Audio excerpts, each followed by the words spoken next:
नागपूरच्या संविधान चौकातही मवियानं आंदोलन केलंय। अमित शहांच्या वक्तव्याचा मवियाकडून निषेध करण्यात आलाय। अमित शहांनी बाबासाहेबांचा अवमान केल्याचा आरोप करण्यात आला। संविधान चौकात पोलिसांचा कडक बंदोबस्त आहे आणि मवियाकडून बाबासाहेबांना अभिवादन करण्यात आलं आणि त्यानंतर संविधान चौक ते अधिवेशन असा मवियाचा पायी प्रवास सुरू झाला आणि यावेळी अमित शहांच्या वक्तव्याचा निषेध देखील व्यक्त करण्यात आलाय।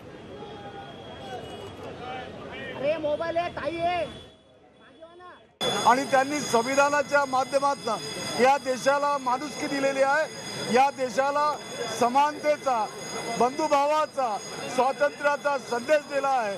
ती आमची अस्मिता आहे आणि तीच आमची या ठिकाणी संपत्ती आहे। हा अपमान आम्ही कदापि सहणार नाही आणि या अपमानाविरुद्ध आम्ही सातत्याने या देशामध्ये दाद मागणार आहोत। जसं आम्हाला वाटतंय की या देशाचा अपमान झालेला आहे, जसं आम्हाला वाटतंय की भाजपच्या मनात जे होतं ते भाषणात आलेलं आहे, असं नितीश कुमारजींना वाटत नाही का?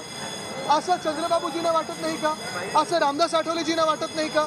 असं ह्या सत्तेत भाजपमध्ये असतील किंवा त्यांच्या मित्रपक्षांमध्ये असतील जे आंबेडकर प्रेमी, संविधान प्रेमी, देशप्रेमी आमदार आहेत त्यांना वाटत नाही का?